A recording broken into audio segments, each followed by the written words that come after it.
Last week saw a contrast in the battle for the lead between the two classes. The GTEs were stomped by 3 teammates sweeping the podium, while the GT4s experienced an all-out fight to the finish between 3 hungry rivals. Much like last week, we arrive at an FIA Grade 1 circuit. Will it produce similar action? We'll find out soon as we get ready to watch Round 7 of the Racing Edge Esports Championship. And you'll see it all live here on the Global Sim Racing channel. Hi, I'm Joe Peak, and with me in the booth is Samuel Ryman and Peter Mackay.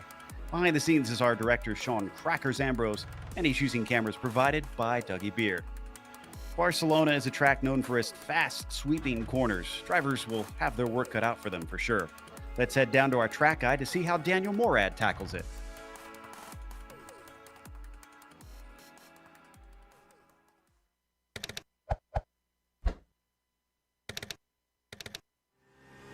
Hey guys, I'm Daniel Morad, and this is your Racing Edge track guide at the Barcelona circuit. This week we're running the historic configuration for our multi-class racing activities onto the front straight now and crossing the start-finish line up to 6th gear. Long front straight, really good passing opportunities here as we head slightly downhill, looking for the 100-meter board. Braking just before the 100-meter, you want to get as close to that curb or try to jump that curb on the inside. Heading into turn 3, slight breather on the throttle, and back on it. You want to stay tight to this curb as long as you can to minimize your track distance. If you go too wide, you'll scrub the speed off. You want to use all the road on the entry here to turn 4. Rotate the car as early as you can. Keep it tight to the curb. You don't need to necessarily use all the track on the exit. You can keep it mid-track as you set up here for turn 5 now. It is slightly downhill. You have to watch for that front left locking. Exit is super important here. You want to be flat on the throttle as early as you can. Coming up to the curbing, hard on the brakes, down to 2nd gear. Rotate the car early and early on power because it is uphill again. 4th gear here for this fast sweeping corner. You have to be patient on throttle. You don't want to run out on exit because you will get a slowdown penalty, so look out for that in the race. The run down to the hairpin. Braking just past the 100-meter board. You want to rotate the car early, keep it tight, and do not let it come off that curb. Try to keep it as tight as you can as it does lead into the following corner here. You also want to keep it nice and tight. Exit is key. You want to use all the road and some going over that green bit. Then you can go over that curve, use all the track on the exit, and jump the curve through the last corner using all of the green extra bit of road on the exit. And crossing the line now with one lap around the Barcelona historic configuration.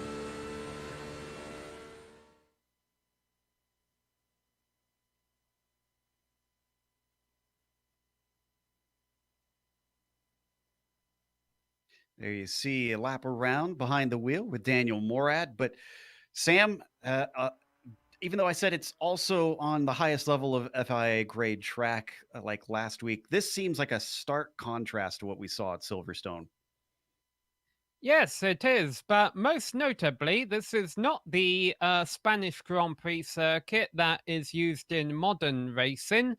Well, the first half of it is, but you can see the configuration at the tail end of the circuit, which is the right-hand corner of your screen on the track map here, is slightly different. And Daniel Morad just showed us what that looked like from the driver's seat.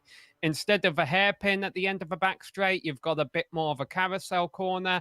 And instead of that chicane in the last corner, you have a much faster high-speed turn. And I think it's great that we're racing this configuration, Joe, because one complaint that a lot of fans and drivers have had over the past few years about the chicane towards the end of a lap, even though it does increase safety substantially, is that it makes it difficult for cars to get a decent run down the front straight on their competitors in front of them. Having these high-speed curves here, especially in these Porsche cars, which aren't too negatively affected by the aero wash of cars coming in front of them, is going to open up a possibility for great battles down the front straight. And turn one, we'll see some nice side-by-side racing there and see who can get the lead going into the next lap. Hopefully, it should provide some good overtaking today, since that tends to be a gripe about this place. But let's talk about that race today. Peter, I believe you have the race details for our event. I do indeed, Joe. We are getting to the business end of this Racing Edge Championship, the penultimate round of the regular season.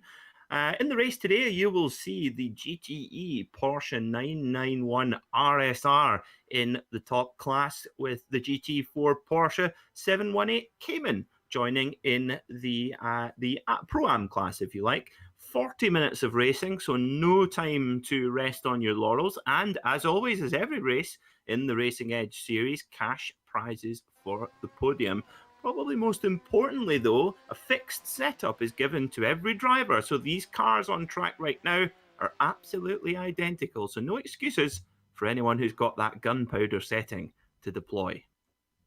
Yep, everybody's on equal footing, which would be nice in the real world. But if you want to put your racing skills to the test on the track in the real world, visit racingedge.com and check out the latest listings for race cars and classic cars. From super quick McLarens to vintage Ferraris, racingedge.com will cater for your needs. Want to learn more about how to get into motor racing? Visit racingedge.com/media for more. Also, are you looking to take advantage of GSRC's over 1 million global monthly impressions? From official series sponsorships to commercial placements, we have advertising options customizable to suit your company's needs. Follow the link in the video description to learn more. Right now, we're under qualifying conditions, and currently at the top of the GTE class, Phil Deans has the provisional pole there, and Sam Fellows is up at the top of the GT4s. Most of the drivers, though, are just about done here, Sam, since they only get 2 laps to put a time in. Yeah, and that seems to have had a pretty big impact in the GT4 field. I'm noticing 3 drivers, and it's a bit of a smaller field on the GT4 field, on the GT4 field side of things. There's only 16 cars, and I'm noticing at least 3 of them have messed up both of their qualifying laps, Joe, and won't get a time in. But right now on screen, we're watching the GTE traffic. Now we switch over to GT4s. Look at the bottom half of that graphic, Joe. A lot of no times there. And Enric Andre, he was the fastest driver in practice. I was keen to see how fast he could go. Unfortunately, he's not in the session right now. Jeremy Steinhausen is one driver who's got both of these laps left, and there we see him on screen, so we'll see how high he can move up the order. Critically for him, though, with him not setting a time, it's under about 1:50, which means this will be the only lap he'll be able to set here once he crosses that line, if he keeps it clean. After that, time will run out too quickly for him to be able to put another one down. So let's see what the Canadian can do. So he comes out of Lakaja and out towards Bonk Sabadell. Just 3 more corners to go, and all of them are right-handers, so hopefully there's still more grip in that left-hand set of tires on his Porsche Cayman through Europe car. He wants to get a very good exit, a clean exit, though, critically, as the line comes up quickly here. Let's see what he's got. It's looking good so far. Is he going to be able to set a time? There's the line. Yes, a 53.6, and that's going to put him into 11th. But that, unfortunately, is going to wrap up our qualifying, as Tae Kim has already set both of his times, even though he's still out there. He's just getting some warm-up in. He's actually on probation, so I'm sure that practice will come in handy to try and keep himself clean and out of trouble with this round. So that'll take us to the qualifying order for today's race. Let's go through that starting grid. We've got Phil Deans up on the pole with Daniel Morad starting in second place. Ilka Happala is back once again, starting in third today with Giuliano Romagnolo in P4. Dakota Fripp qualified down in fifth, so he'll have some work to do considering the speed he showed at Silverstone. Alex Simonic behind him in P6. You got Caden Bennett, who will be starting in seventh place, and Stephen Jeffrey, who will be P8. Nick Rowland was able to put it into ninth in qualifying. Alex Herrera rounds out your top 10. Only 4 more drivers who put times in the GTE class. Banfield in 11th, Cantu in 12th, Tae Kim in 13th, and Andre Preto rounds out 14 cars. Sam? Yeah, so on the GT4 side of things, Michael Broomhead is going to be your pole sitter in that class, ahead of Sam Fellows and Thomas Cope.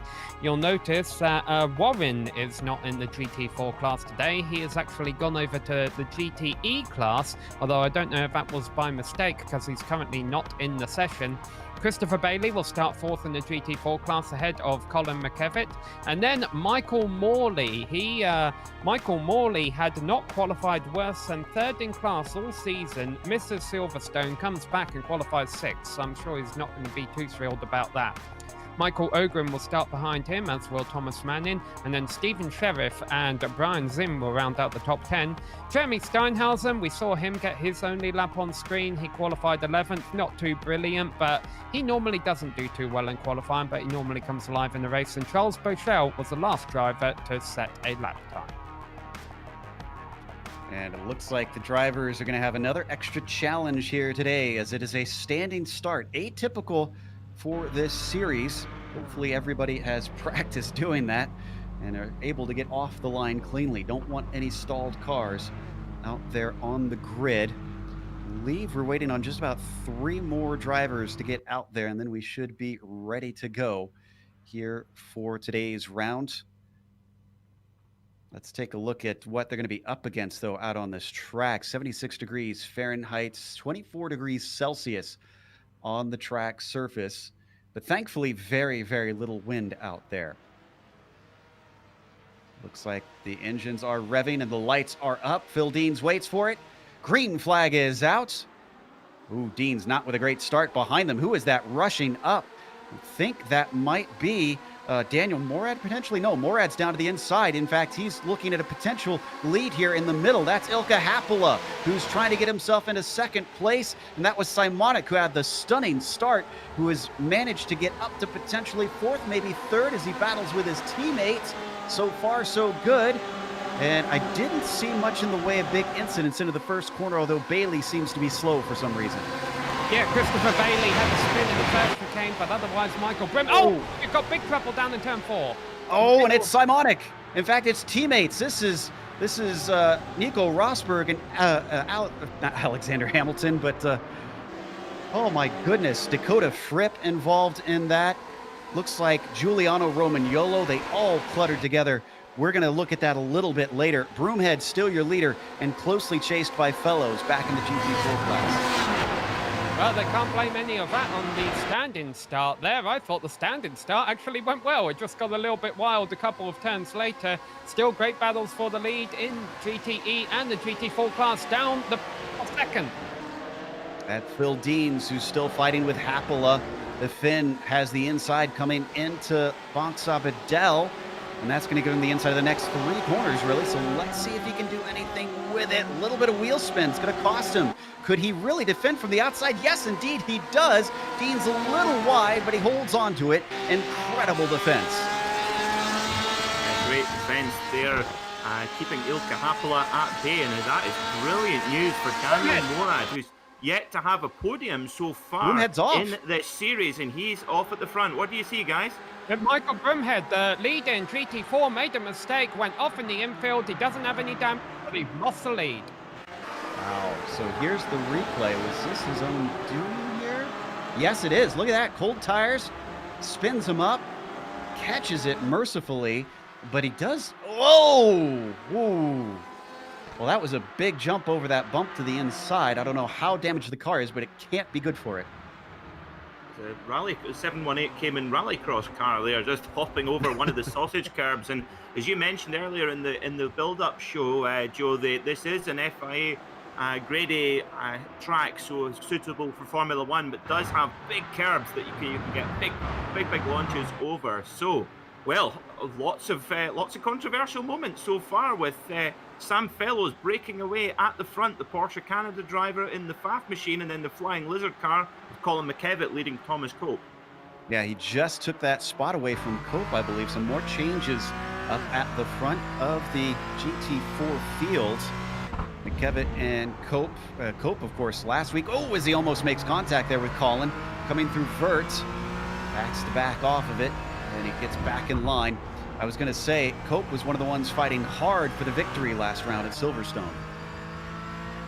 Yeah, Cope really had a good race at Silverstone. McKevitt has finished in the points every time he's raced so far this season. So, a late move here by Cope down the inside. He's going to pull it off, though, and move up into second place, although Cope is...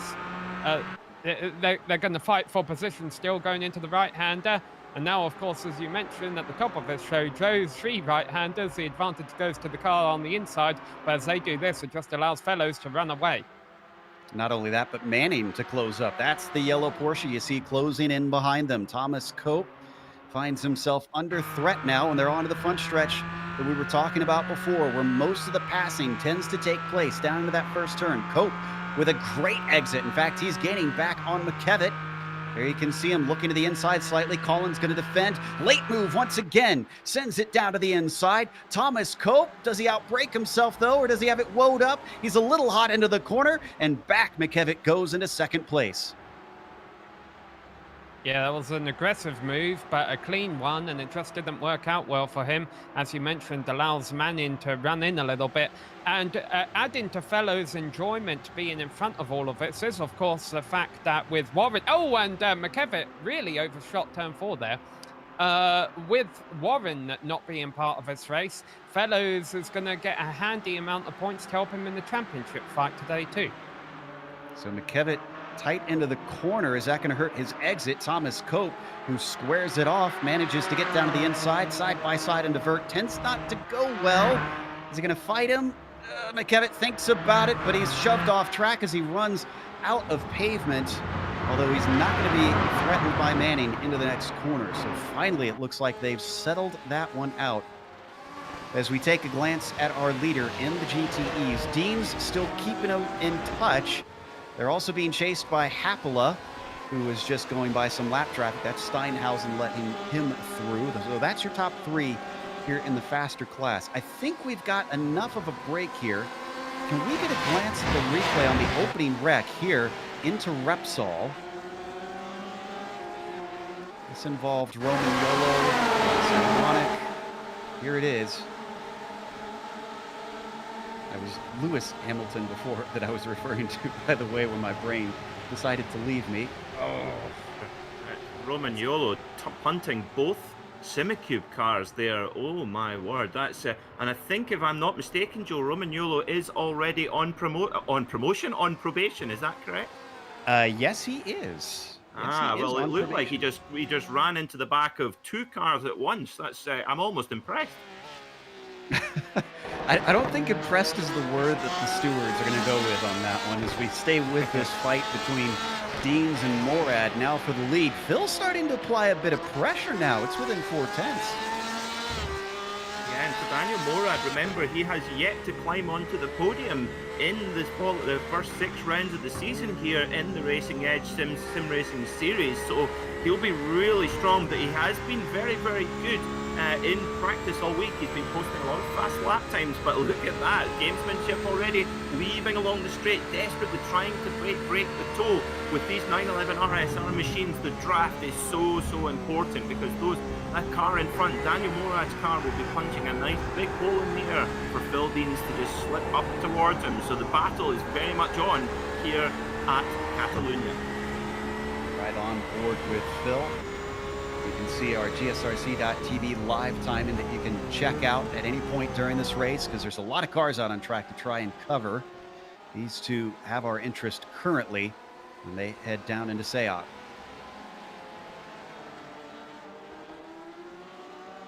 So we were talking about McKevitt earlier with Cope. Let's head back to that spot because Manning is still on the back of Colin, but Cope has skittered away.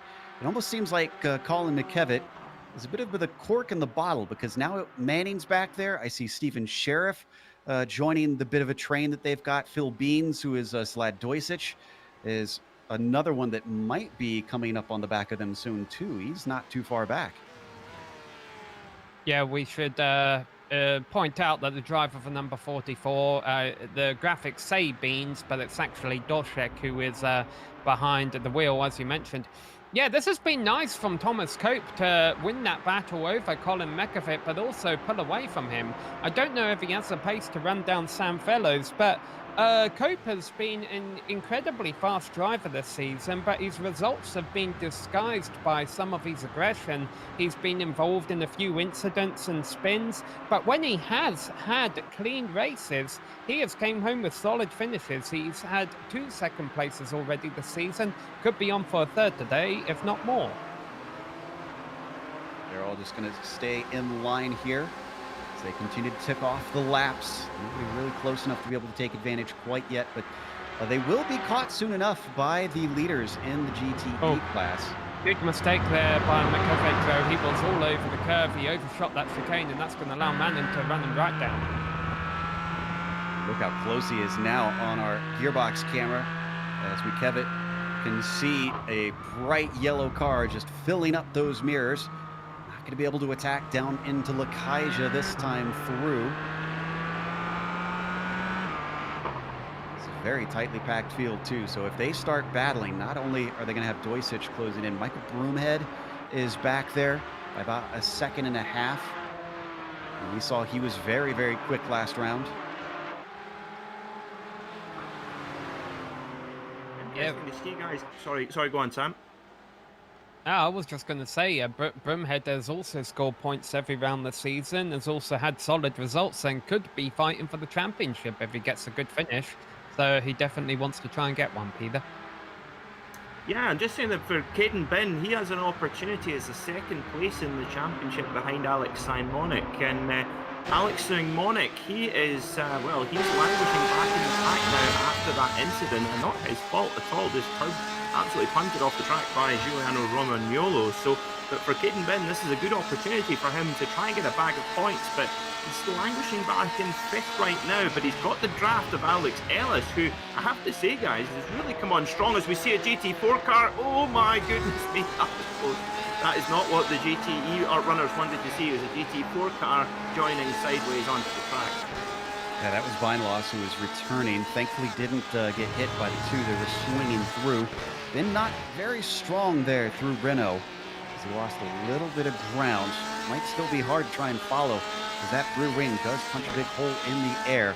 Now ahead of them, interestingly, our leaders have clumped together.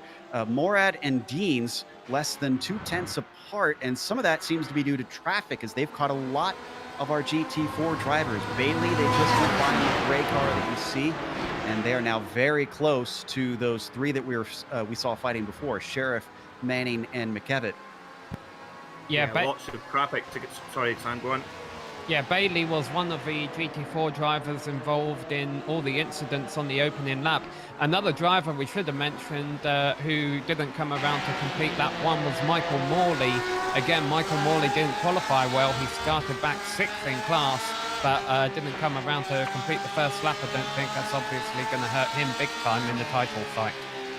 That was tight with Phil Schrader there as they both squeaked through. Morad really pushing and shoving his way by, not willing to lose time because you can see how much closing Phil Deans has with good momentum down the front stretch. He's going to be squeezed all the way to the inside. He's left just a car's width. They're both going to be very shallow into the corner, and they both manage to make it as they reach Michael Broomhead and stream on through. Yeah, spot the professional race car driver there who gave room, but only absolutely not a millimetre more than what is acceptable. Good driving there, defensive driving from Daniel Morad, keeping Phil Deans behind him. But I have to say, this traffic is going to be a real factor in this race. Quite a short lap here at Circuit de Catalunya, just outside Montmeló in Barcelona, just on the outskirts of Barcelona, and this traffic is now getting very busy. One thing that does make it a little bit easier is not having that chicane at the end of the lap, which would punch things up even more. As we see our GTE runners making short work, but they're going to get bottlenecked here again with the GT4 and GT4 runners heading into the top part of that. Oh, goodness me, that's close, and Phil Deans gets the opportunist move, stuffs it up the inside, and Morad just caught out there with the GTE traffic, but he'll be able to use McKevitt as a pick, and McKevitt, oh my goodness me, nearly runs into the side of Morad, and Morad's back through again. 2 passes in the, in the length of 1 corner. Morad back up to the front, both times held up by traffic. Just didn't quite work out for them. A little bit of contact, I think, with Deans and McKevitt there. So we'll see what the stewards think of that as they now go by Thomas Cope as well, who's really run away from that 3-car battle that we were watching earlier. He is far, far ahead of them. Now this is the last piece of GT4 traffic to worry about. Sam Fellows is the GT4 leader, so Daniel Morad and Phil Deans winding up the 500 horsepower of their GTE machines. They're flashing the lights. Daniel Morad saying coming through, and look at that. Positions his car perfectly just to make it as difficult as possible for Phil Deans behind him to make his way past Fellows. That's really clever driving, using the slower traffic as a bit of almost like a basketball screen. And there you go, the traffic giveth and it taketh away in equal measure. And this also helped Ilka Happala, who's back there in third. You can see him in the white and dark blue car, gaining a little bit of ground, but it's been kind of the same for him, it seems, Peter, is sometimes the traffic works well for him, but sometimes it's kind of cost him opportunities. Yeah, looking at the lap times, it's amazing. So the best lap so far for Daniel Morad is a 1:37.8. Fastest for Phil Deans so far, a 1:38.8, so a second difference. And Ilka Happala 1:38 flat, but their time right now is about 3 seconds off that pace, and that's all traffic related. On the screen, this is the battle for fourth. Roland and Ben. Ben with championship implications on what he can do, how high he can go here. Let's see if he can get himself up to fourth. Defensive move from Nick down into Lakaija, and behind them as well, that's Cantu. That's also for position.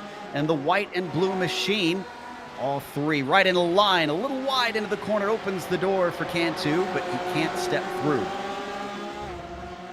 Yeah, that's really good defensive driving there from Nick Rowland. I must apologise. I think I referred to him as Alex Ellis, because I think he's got an Ellis logo on the back of his car, so I must apologise for that.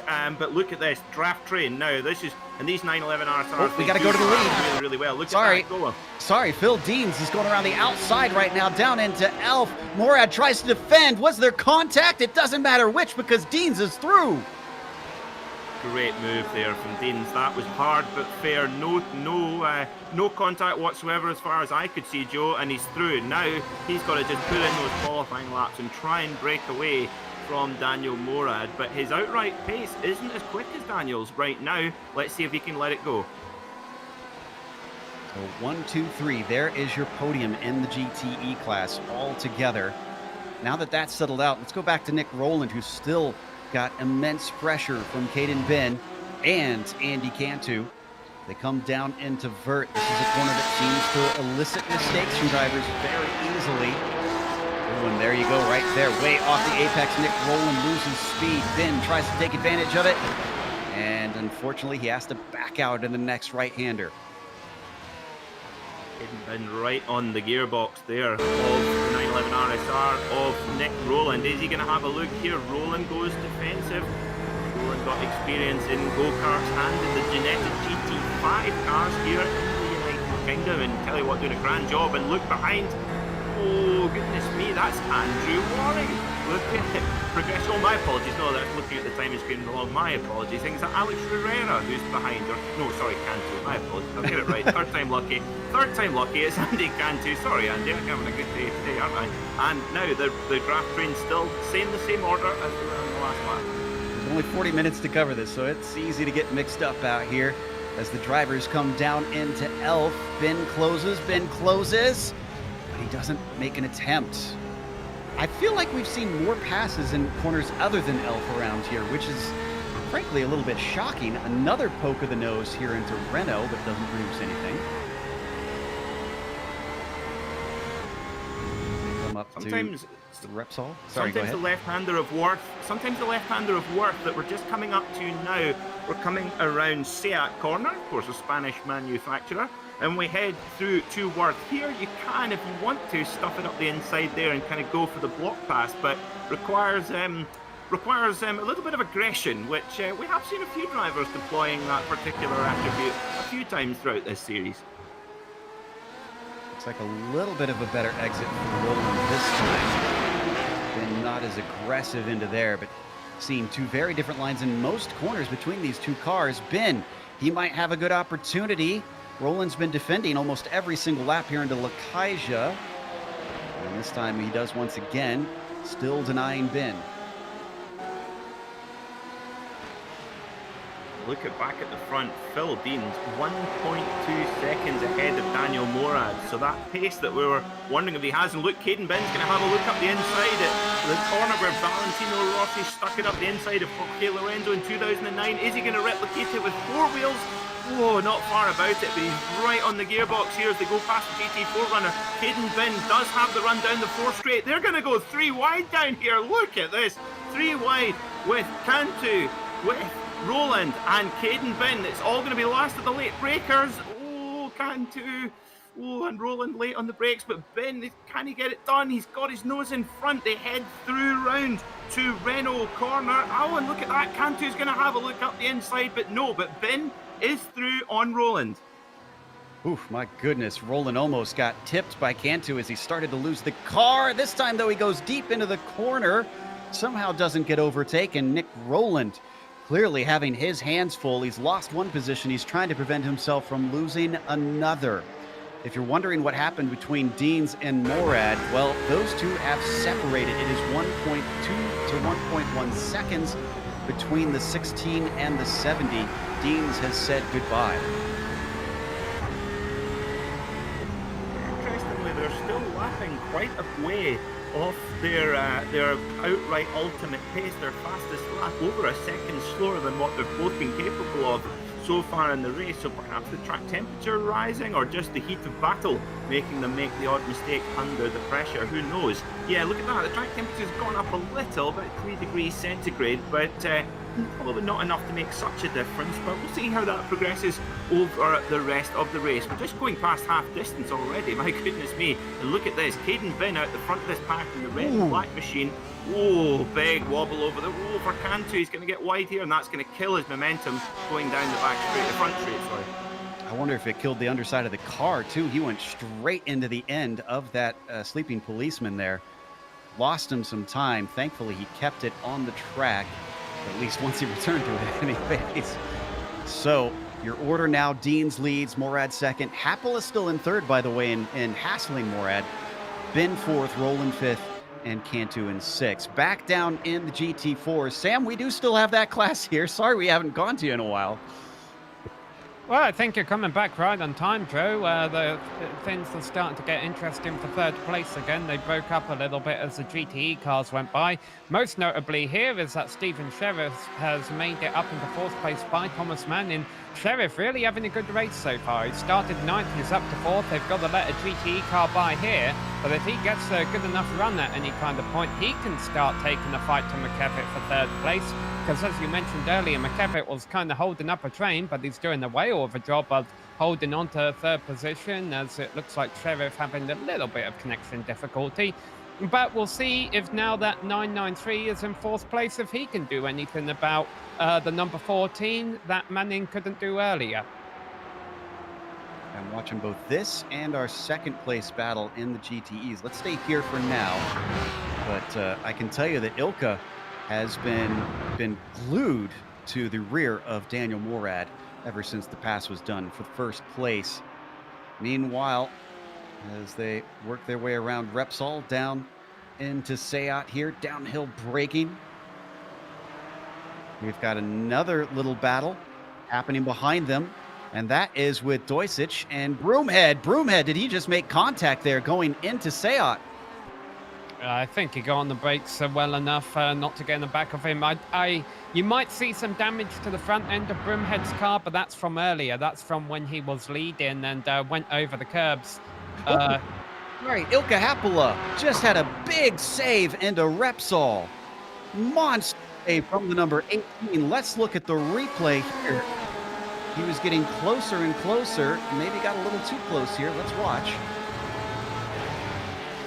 Tricky braking zone here. You're on the brakes, trail braking, and just goes in a little bit too quick, and that was a good save indeed. He was lucky to keep that on the pavement there because he put a couple of wheels on the curb there, and yeah, you're kind of braking and turning at the same time, which is always tricky. But I think Ilka Happala has a decent amount of pace in that car, and I think well, we got to watch him chase right to the back of Daniel Morad. But I would suspect that Daniel Morad, the Canadian in the number 70 machine, he will probably be breathing a little bit of a sigh of relief, because that battle for second place was getting really quite spicy at that point. And Phil Deans, on the other hand, he is cruising out front with a gap of over 1.5 seconds. Is on screen. Ever since he disposed of Morad, he's been in control, just slicing through the lap traffic, and he's got less than half the race to go to try and bring this one home. This will be Dean's first win if he can wrap it up here. Same thing for Sam Fellows, who is currently leading the GT4 class in that number 35 car. It's been a long time coming for him. That's a class that has been dominated by Waring so far this season. Yeah, he's also got a really... I'm very jealous of one of his sponsors, Pilotti Shoes, you see on the hood of that car. They make very, very fancy driving shoes, basically, trainers and dress shoes, but all designed with performance driving in mind. And actually, Sam does a little bit of racing with Porsche Canada and GT3 Cup cars as well. So you see on the side of the car there, Pfaff, which is one of the, well, powerhouses of Canadian motorsport with Porsche. It's nice to see these drivers, you know, being able to bring on real-life sponsors and put these companies in the limelight. But it's also nice seeing drivers out there like Tom Beinloss out there in the number 106 car. I wonder if a director can pull him up on the screen. I just like it when we get sponsors like this out here. Let's see, is it the same paint that's showing up on me? Yes. Yep, he's got the B movie. Okay, so each time if we say B during the broadcast, does that make his car faster? Oh, it's not going to make a difference now coming into the pits. Yeah, I'm sure he wishes that was the case. He's got the mouth of the character. Jeezel. All right, that is a ridiculous paint scheme, but props to him for that one. Let's go back to Colin McKevitt, who's in third, with Sheriff still fighting him for that podium position. Manning's starting to drop off a little bit, though, here. After Sheriff getting through, this has suddenly changed complexion, and Sheriff appropriately having a gold star on the hood of that GT4. See if he can rope him in.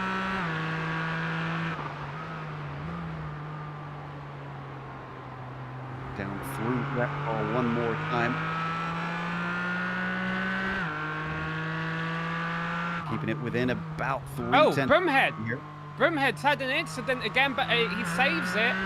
It's not as impressive as the save we saw just a moment ago, but it was at the same corner. This was contact. This was Hapola, actually, who did save it before. Let's take a look at this one. I get a feeling that the Finn might have a little bit of finger waggling from the stewards for that one.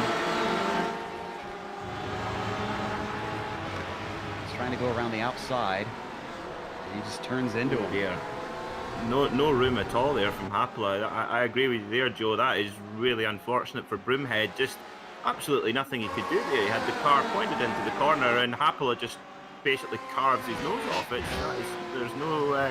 yeah, that's not on, especially for one of the leading drivers who, quite frankly, should know better. That's poor, to be honest. Moves him down to 8th place, Broomhead. He's got some positions to make up from that one.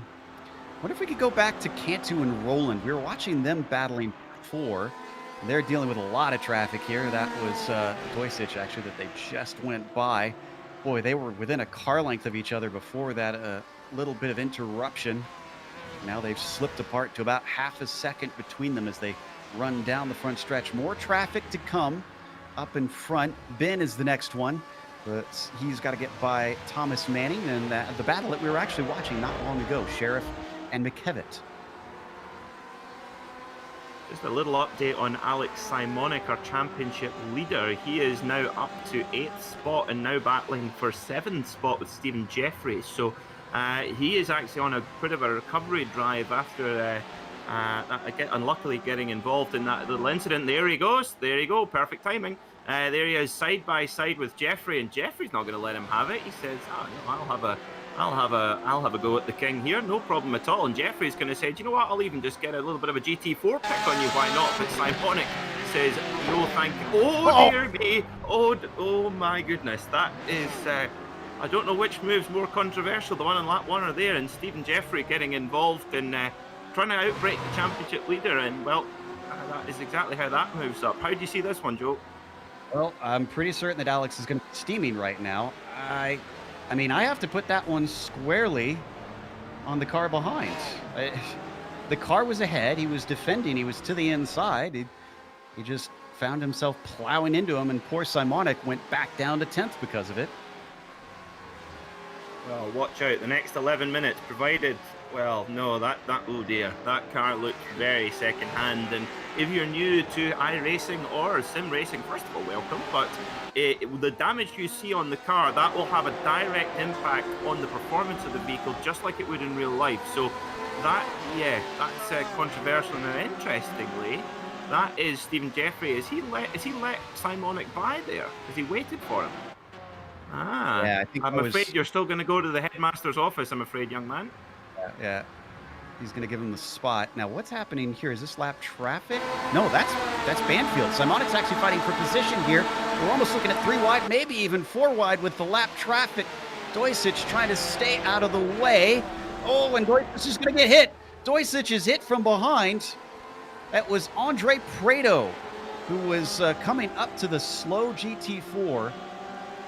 So Phil Beans in the 44, unfortunately, gets turned around and in order to try to do the right thing out there, just gets caught up in the traffic still. Yeah, put caught in the Drew there, in the draw there, Drew. That's Doisic, not Beans. But yeah, it looked like he'd already let 3 cars by, and he was saying, well, you know, I can't just dilly-dally around the track all day. I got to get myself through the corner at some point. He thought he found a hole, and the GT traffic said, no, not so fast.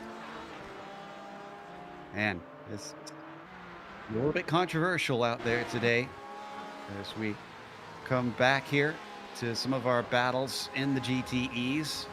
Simonic still leading Banfield and Jeffrey. Banfield managing to get through as well in that little battle that they had. They start to approach the fight between Manning and Sheriff here. Ooh, this could get tricky for Simonic. He's going to be able to get the shot off the corner, and I think he'll clear both of them by Europe car just barely. Now, big checkup, unfortunately, for Banfield. Slows both he and Jeffrey up.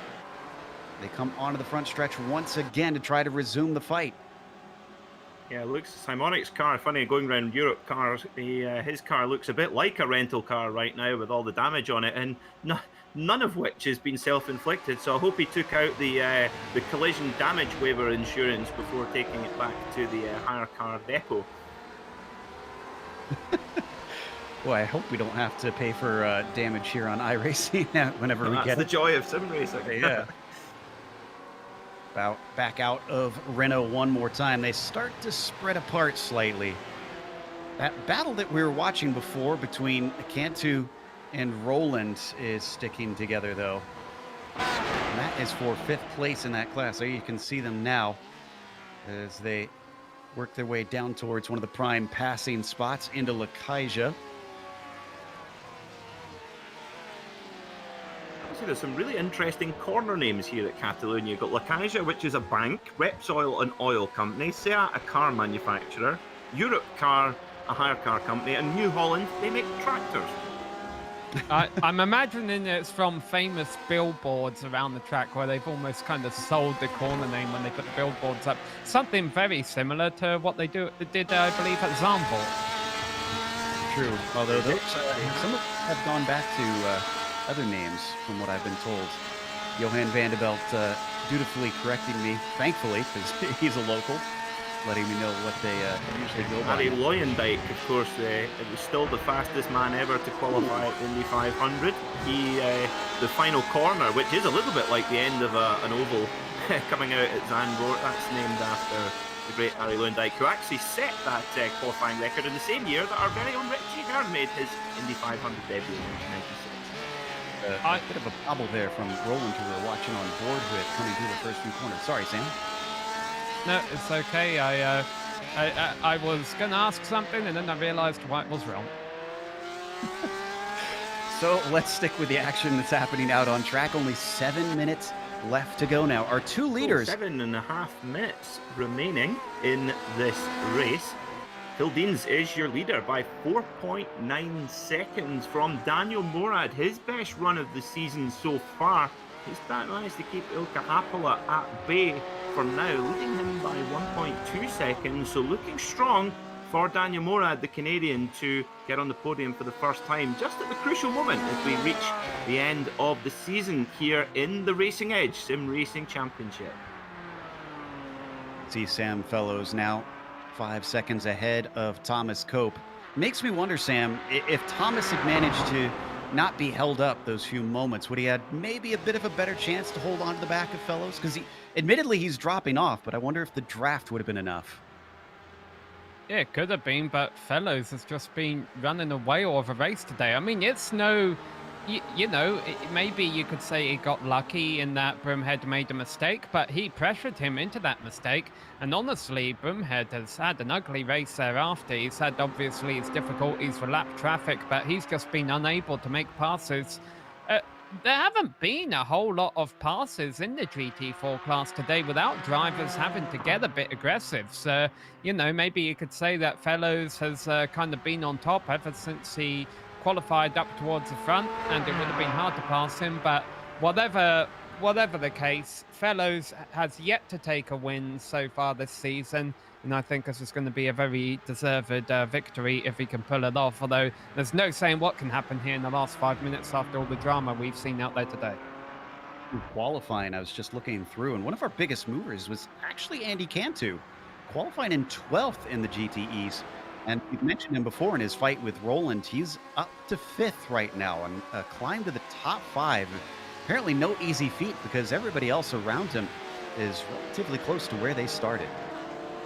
Yeah, it's a great charge from Andy Cantu to make a climb 7 positions in this kind of field. Perhaps in the opening laps he's able to carve through a little bit of the incidents, but he's kept it nice and straight and happy there. A great drive from the number 22 driver. It's interesting, in the V8 Supercar Championship in Australia, they have an award called the Dunlop Hard Charger, and it's basically the driver who climbs the most position in the race, and the drivers affectionately know it as, well, I won't say the real version, it's a rude word. It's the Poor Qualifier Award, they call it.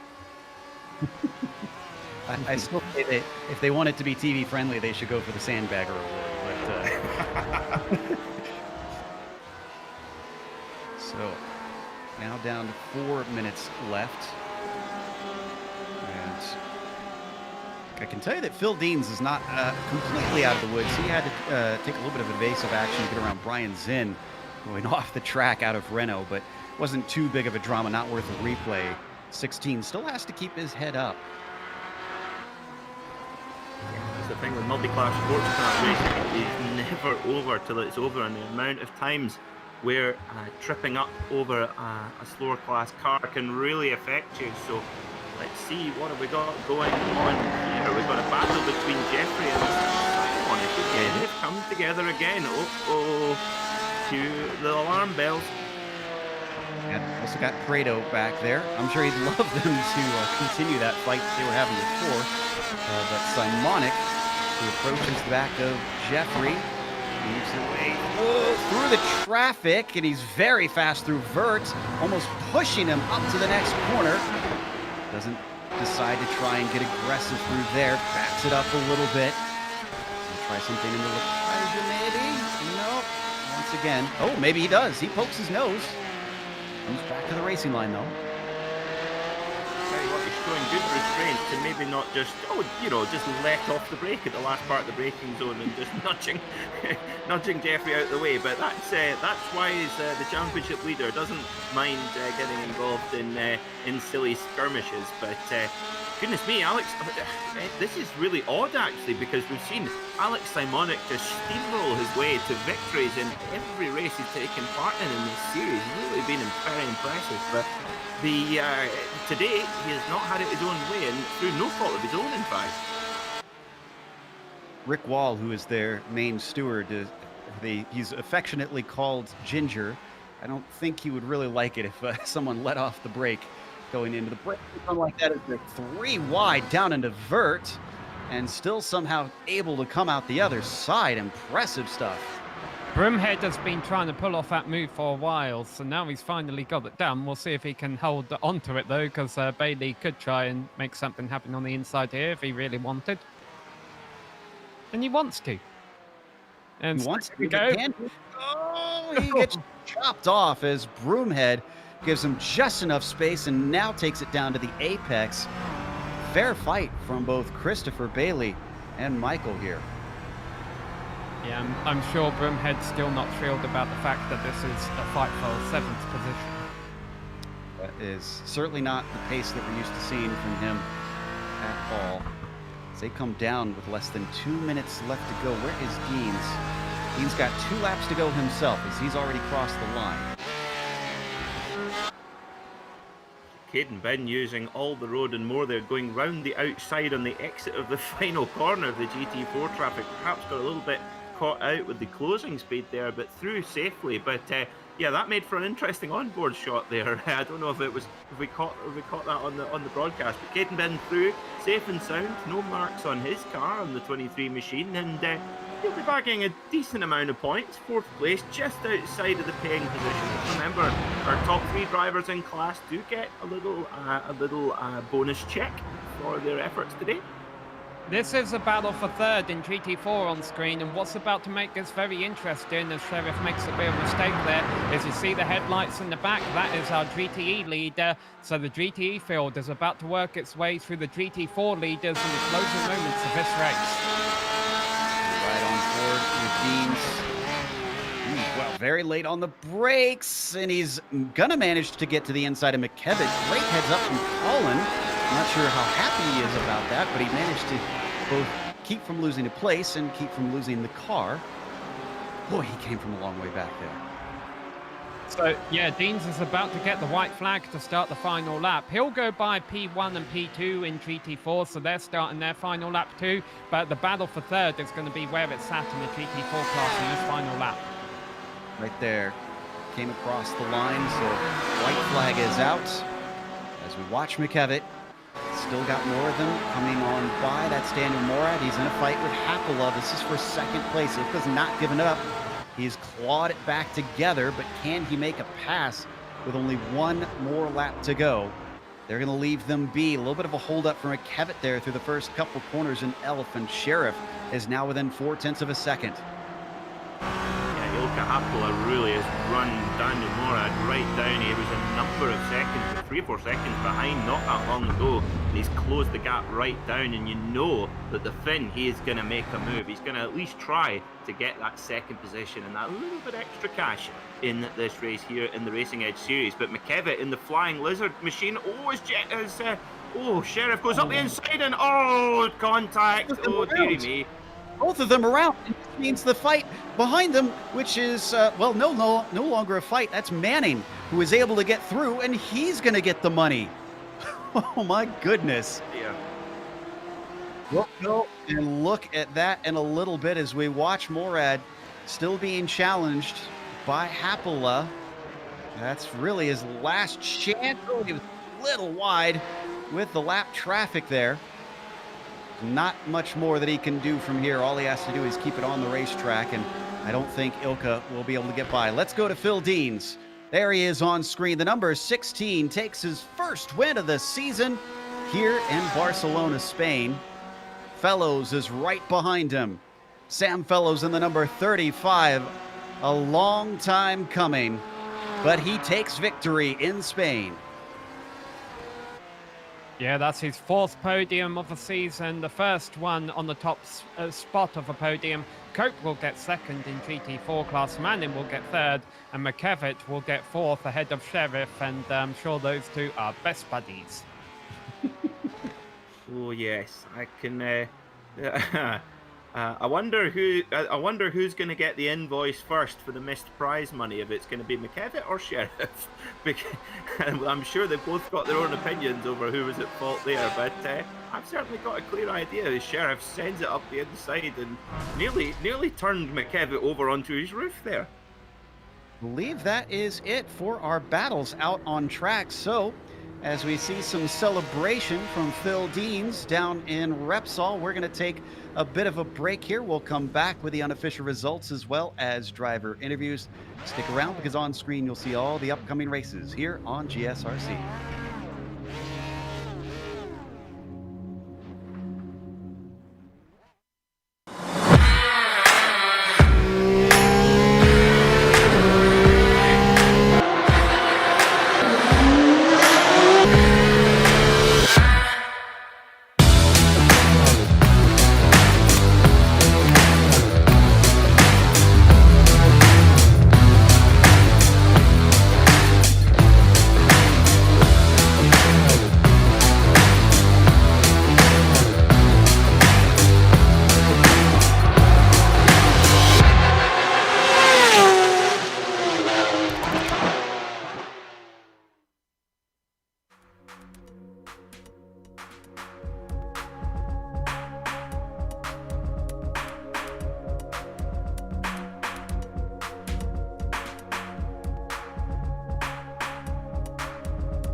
Welcome back to Barcelona here, where we just watched round 7 of the Racing Edge Esports Championship.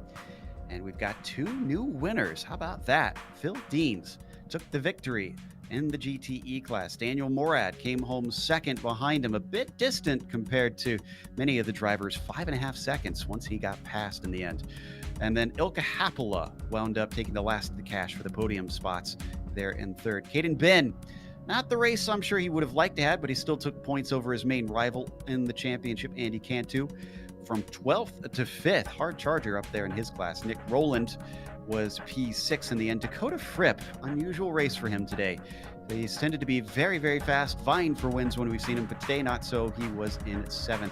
Stephen Jeffrey was P8, and Alex Simonik, after a wreck at the very start of the race, wound up in 9th. Andre Prado was P10.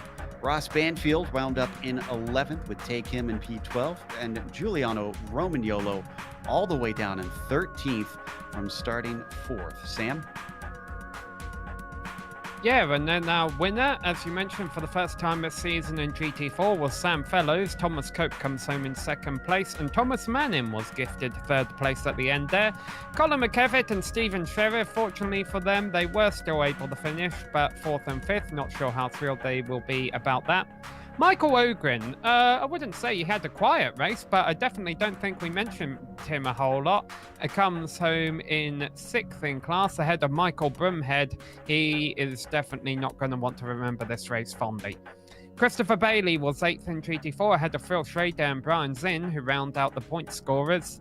And then behind that, we have Dershik, aka Phil Beans, in 11th, ahead of Charles Bochelle and Tom Bindelos. But by this point, you are getting to the cars that were out of a race. So it be. You get what I did there because it was Tom Bindelos? Okay.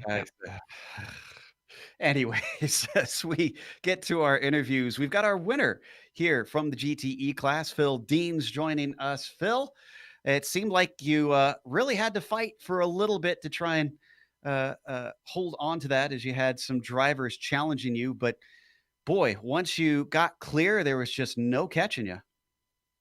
Yeah, I mean, I've raced here in real life in GT3, so I think that might have helped a little bit with track knowledge and maybe figuring out a couple of little tricks here and there, and I just felt really comfortable with this Porsche GTE. It did look like there were a number of spots where it got tricky trying to make overtakes and not lose too much time behind those GT4 class cars. Did that experience help you there too? Was it a multi-class race? The real life one wasn't, but it was tough in the race to try and get by all these lapped cars, but some of them made it easy, some of them made it hard, but in the end, I think I maximized what I could have done. So I'm really happy with the race. I would have to thank Beneville SimRacing, Simicube, Oozingfeld, Cube Controls for all the equipment, and yeah. Of Simicube coming in to race with your team. Seemed like this one didn't quite go as planned for your teammates back there. Any word over the radio that you've been able to talk to them and see what's going on? Yeah, it seems like they got caught up in an incident. Driver just maybe missed their braking point and just, I guess, collected both my teammates. And it's a shame. I mean, we were all three of us were really quick, and I think we would have been able to possibly pull off another 1, 2, 3. So I mean, hopefully in the finale we can do something like that. Wasn't meant to be today. So that was Phil Deans, our winner here in the GTE class, and then up next, I believe, Sam, once again, this is becoming a pattern, talking to Sam. Yeah, well, we get to talk to Sam Fellows a lot because he's often on the podium, but this is the first time you made it to the top steps, so congratulations. Thanks, guys. Yeah, I'm super happy.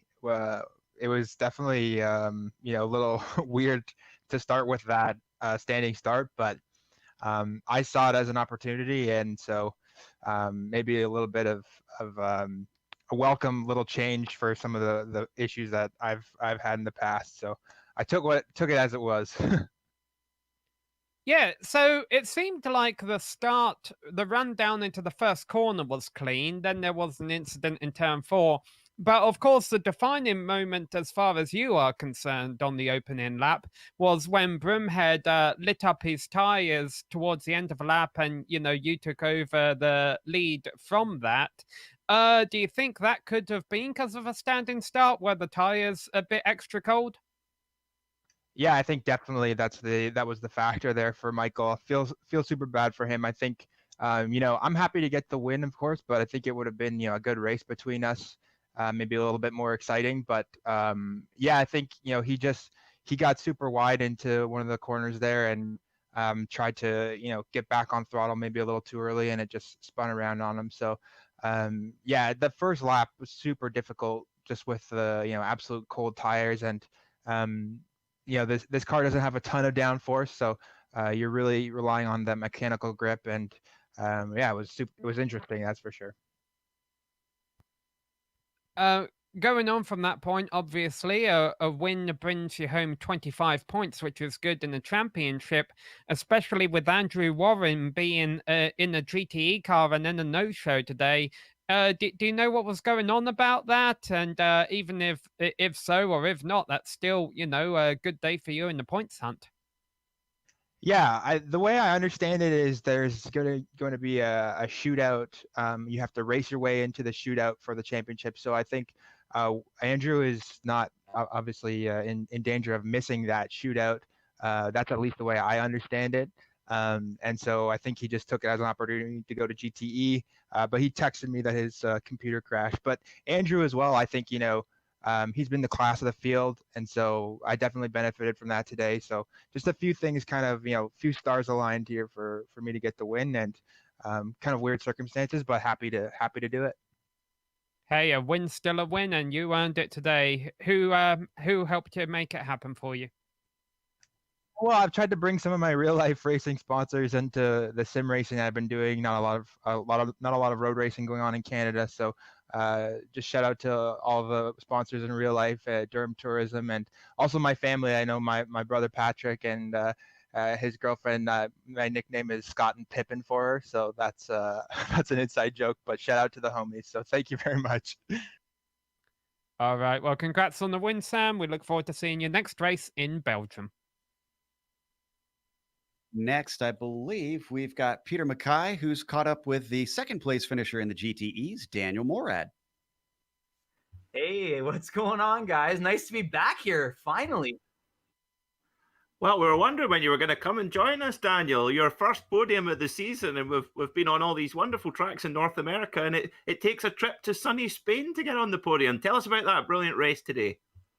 Yeah, thank you. Technically it's my second podium officially, because at Le Mans I actually inherited P3 from a penalty, but that's something out of my control. But obviously I like to control the fact that I was on the podium here today. Barcelona is a great circuit for me in iRacing. Last season I took the win in the Audi R8.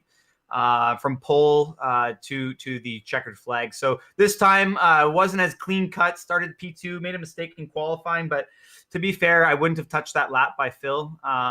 He was just on it today. It was very, very difficult. But I was just explaining to my Twitch chat that he has a 7.8K I rating, and if you guys are familiar with iRacing, that is quite good. So I'm just happy to honestly be racing wheel to wheel.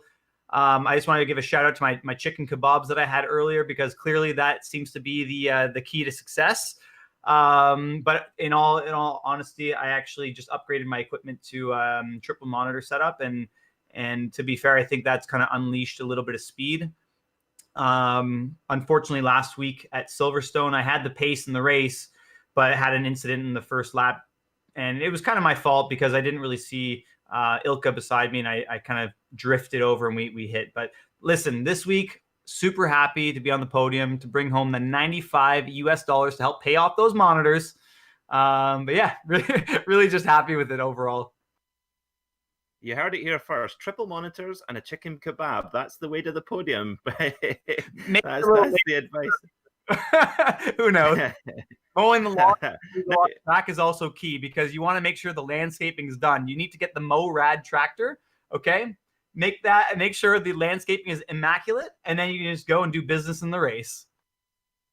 That's how you do it. Now, final question, Daniel. Of course, now with lockdown starting to ease a little bit and cars getting back out on the racetrack, obviously you got a lot of experience out on the racetrack in the real world. Any plans you can tell us about what you're up to this year? Unfortunately, I more or less just have bad news. I mean, most of you guys know I was racing with WRT Speedstar Audi Sport. And I just, as we're talking, I got a tier 1 subscription from Sincere Hippie. So thank you. You got a shout out on the broadcast, but I'm actually live on Twitch right now as well. But yeah, unfortunately, due to COVID, they're just not going to continue in North America. It's just logistically not possible. So that means that the season for me at the moment is kind of up in the air. It's in limbo. But I'm working hard to get back on the IMSA grid for the rest of the Endurance Championship. We're currently sitting third in the points. So let's see let's see what we can put together. But yeah, definitely hustling. I live a 24/7 hustle, so I'm definitely not going to give up. And for now, it's been a lot of fun doing these races with Racing Edge. Really appreciate the hard work and the effort that they're putting in. I know that everybody appreciates the series. It's an amazing championship.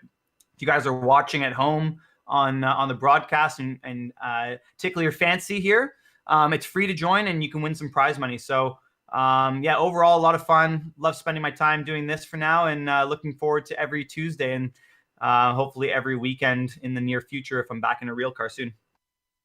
Well, we certainly look forward to every Tuesday watching you guys. Daniel, thanks so much for coming to join us in the booth, and hopefully we'll have another chat in the very near future. I hope I see you guys next week. Thanks, guys.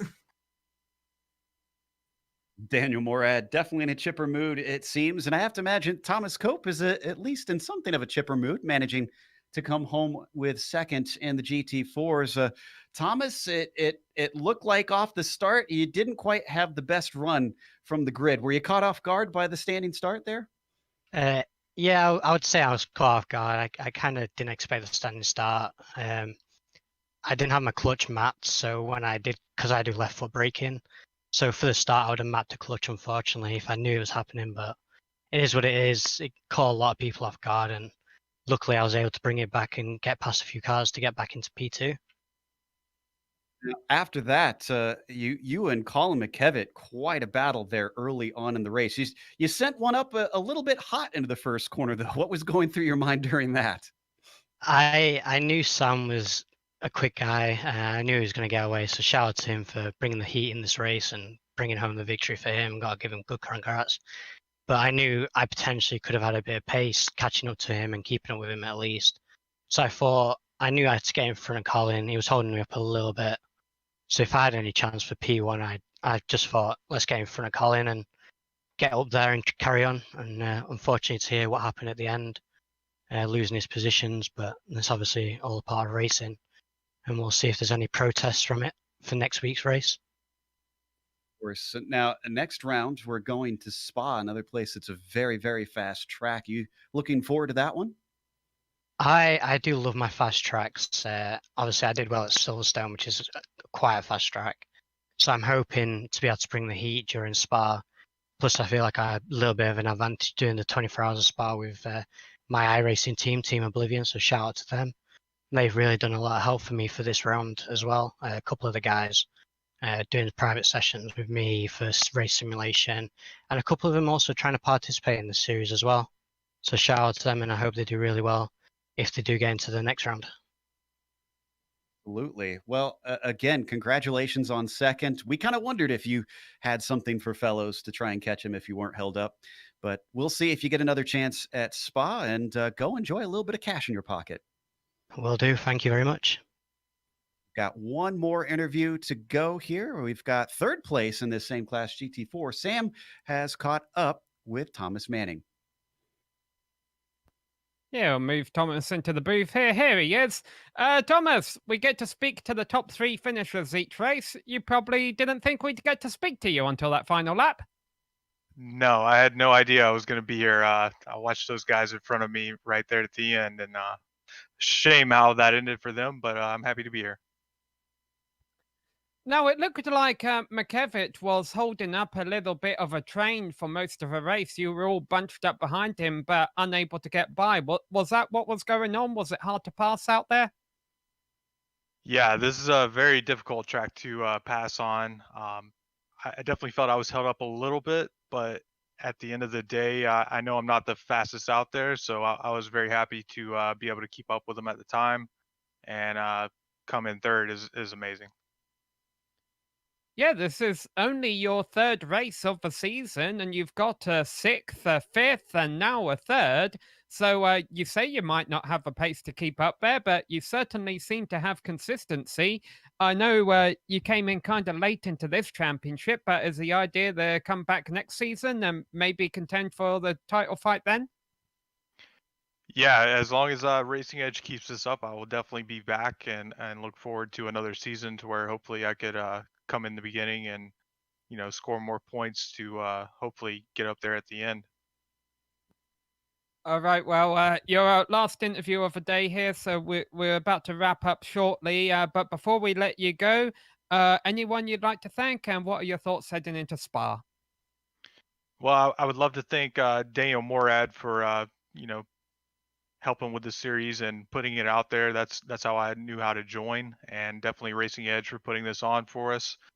And I definitely look forward to Spa. It's a difficult track, but hopefully I can do well there as well. Thank you. All right, and that was our third place finisher in the GT4 class, Thomas Manning.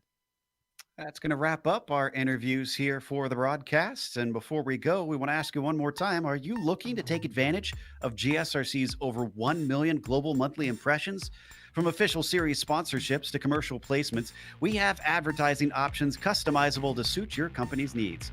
Follow the link in the video description below to learn more. Also, we want to give a big thank you as well to the promoter of this series, Racing Edge. And if you want to check them out, once again, very easy to remember, racingedge.com. Thanks go to the companies that provide the software and the hardware for our broadcast. You can see them listed here on your screen. And additional thanks go to June Lalonde, who provides our wonderful music. See the screen for how to get hold of more of her great work. Thanks to the team today, Sean, Sam, Peter, and Dougie. If you'd like to find out more about GSRC, including upcoming races, you can find it at globalsimracingchannel.com. Also, check out our social media outlets. Twitter is @GSR Channel, Facebook is Global Sim Racing Channel, and Instagram is GSRC_Graham. If you'd like to support us, check out our merchandise store at gsrc.storenvy.com. I got a link down in the description below. And while you're down there, if you see a big red button that says subscribe, that means you haven't yet. Click that so that you won't miss a moment here on GSRC. The next race going to be, as we said, over in Belgium. That'll be Spa, Tuesday, July 28th at 7 p.m. Eastern. That'll be the last round of the main season. We have upcoming races for other series listed on the screen, so check those out and mark them down on your calendar. But until next time, race clean, race hard. We'll see you on the track.